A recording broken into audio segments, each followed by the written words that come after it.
You ask how their day was. They nod without looking up. You wash the dishes with your back turned. They scroll with their back turned. No one is upset. No one is touched. You go to bed at the right time. You speak with the right tone. You do everything a good partner is supposed to do. And still, you feel like a stranger inside your own home. The lights are warm. The routine is smooth. But you're not in it anymore. There's a version of you trying to be found, and another version rehearsing how to stay invisible. This is how it starts. Not with desire, with distance, not with betrayal, with repetition. You talk about groceries, you talk about bills, you talk about logistics, and none of it feels wrong. You've become experts in coordination, masters of the checklist. But somewhere in the space between "can you grab milk and don't forget the dentist?" you stop hearing anything that sounds like intimacy. You tell yourself it's just a phase, a busy season, a natural dip. But seasons are supposed to change. You notice how long it's been since they asked you something real. Not how your day was, but how you were, really. You answer questions they don't ask. You shrink stories to save time. You withhold feelings just to keep the night calm. You're not lying. You're editing. The part of you that longs for connection has become too expensive to maintain. So you find other places to put it.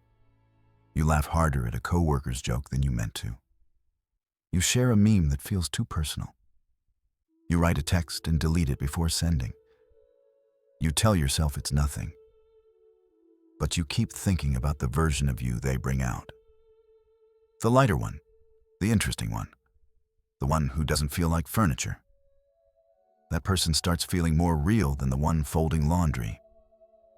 You come home and do what's expected, but your mind stays elsewhere. It's not about infidelity. It's about being seen. And lately, you feel more visible to strangers than to the person you live with. They haven't hurt you. They haven't left. They just stopped looking closely, and you stopped inviting them to. This didn't start with a message. It started with a moment, when connection became inconvenient, and attention stopped being exchanged. This didn't start here. You used to ask for affection. Then you learned how to earn it. Be helpful, be thoughtful, be needed.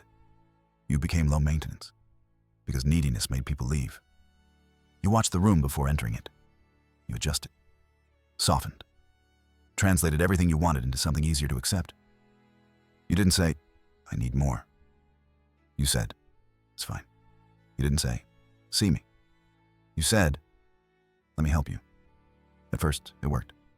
They called you mature. They said you were easy to love. But love earned this way never lands. It always feels conditional. So you stayed pleasant, useful, predictable. The less you asked for, the more they stayed. And the more they stayed, the lonelier you became.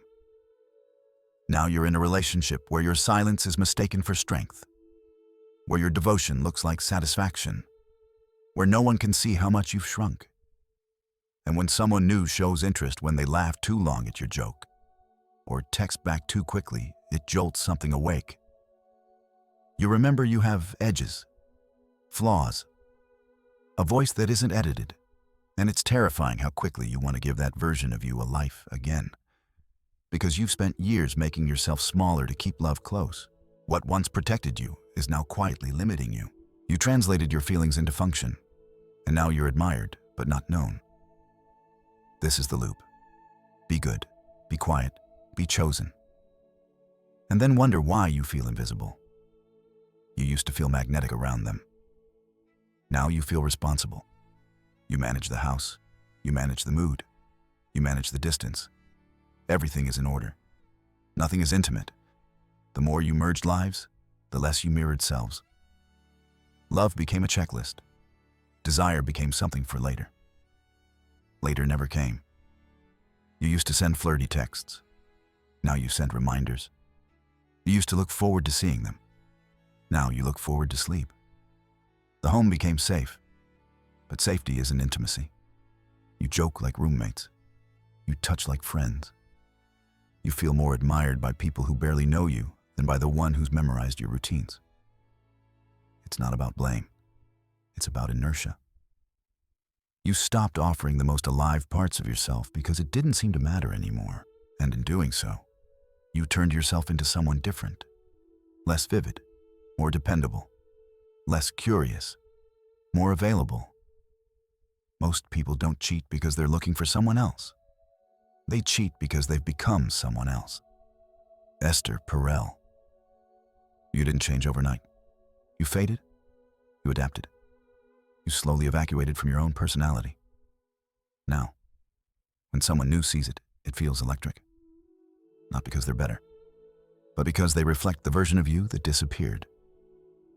It looks like betrayal, but it's actually a reintroduction. You didn't mean to drift. You just stopped being invited in. Now you feel more yourself with someone else than with a person who knows your schedule. This isn't calm, it's containment. You keep the peace, but no one is reaching for you. That's not neutrality. That's abandonment rehearsed as stability. You told yourself it wasn't the right time. Not now. Not with this much to manage.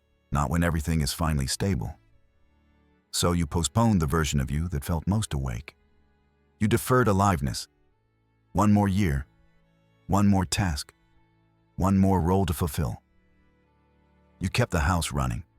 You kept the kids fed. You kept the plans moving. But you stopped keeping track of yourself. You started negotiating with desire like it was a debt. Something you had to earn the right to feel. You thought maturity meant putting joy on hold. But what you called patience was actually permission to disappear. And the truth is, you didn't forget what makes you feel alive. You just buried it under usefulness. Now everything functions. But nothing moves you. You don't fantasize about bodies. You fantasize about being remembered. Looked at, chosen again. You said you weren't the kind of person who cheats. But this was never about identity. It was about accumulation. Because these three mechanisms aren't separate. You silenced your needs to be acceptable. You traded intimacy for efficiency. You postponed vitality until it became foreign. This is the system. It doesn't explode. It erodes. You think you're staying faithful, but you're slowly relocating. You think it's noble, but it's numb. You didn't leave suddenly. You left after staying too long. And the person who catches your attention now, they're not the cause. They're the consequence. This is why it feels inevitable. Because it was. You thought you were missing connection. But what you were really missing was being wanted. The difference is sharp. One sounds polite. The other pulls at something deeper and less explainable. You go home and feel the shift. Not because anything changed, but because now you can't unsee the absence. You look at them and realize they haven't stopped loving you. They've just stopped reaching. You tell yourself not to make a big deal out of it. You try to re-enter the rhythm.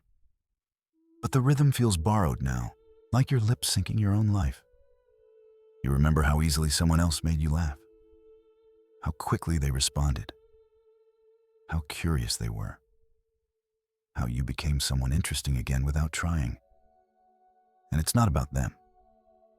It never was. It's about the version of you they brought to the surface. The one you didn't know was still there. The one you stopped bringing home. You weren't cheating out of boredom. You were cheating from absence. Not from a lack of love, but from a lack of being looked at with hunger. You feel the guilt, but it's entangled with relief. Like being seen was a kind of oxygen. And now you know what it's like to breathe again. This isn't peace, it's containment. You've stayed faithful to the routine, but not to yourself. And the longer you perform, the more the performance becomes betrayal in reverse. Because now, every small moment at home feels magnified. The jokes that don't land, the glances that miss, the way they say goodnight without noticing you're already somewhere else.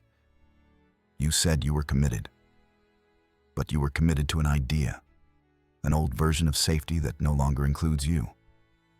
You're still showing up, but not as you. And now, you can't pretend you don't see the cost. Affairs don't begin with betrayal. They begin with silence, not a dramatic silence, a casual one. A silence that shows up between polite questions and efficient answers, the kind you learn to live with. It starts when you stop telling the truth about what lights you up. When you stop inviting them into your internal world because it never felt like there was room. You think you're being respectful. You think you're protecting the relationship. But what you're really doing is slowly removing yourself from it. You postpone honesty in the name of harmony. You mute your needs because they feel inconvenient. You tell yourself it's love because it doesn't look like leaving. But love without visibility is just presence. It's a body in the room with the lights off. You didn't betray them. You betrayed the part of you that still wants to feel awake. You didn't need someone new. You needed to be mirrored, not managed, not fixed, not thanked for your patience. You needed to feel unpredictable again. To say something unscripted and have someone lean in. It looks like stability, but it's actually emotional withdrawal. Because the real rupture happened long before the affair. When your inner life stopped being welcome. When your joy felt like too much. When your sadness made them uncomfortable. When your silence became easier than your voice. The affair wasn't a rebellion. It was a rescue, not from the relationship, but from the version of you that forgot what being alive felt like. And now you know, which means pretending costs more. You used to wonder if you were selfish. Now you wonder how long you've been disappearing under the name of love. You weren't looking to leave. You were waiting to feel found. You stayed loyal to the routine. You played your part with precision. But somewhere in the performance, you started grieving the parts of you that no one asked about. And when someone did, you didn't fall for them. You fell for the mirror. You didn't lose your relationship. You outgrew its silence. Because affairs aren't sudden. They're a slow migration of attention, sparked by one question you forgot how to ask. Who sees you now? You don't need to act. You don't need to explain. But you do need to wonder. How much of your life is still a performance, and how long will you keep dividing yourself between who you are and who you're allowed to be? The body cheats last. The heart leaves in fragments. Stay curious. This isn't over.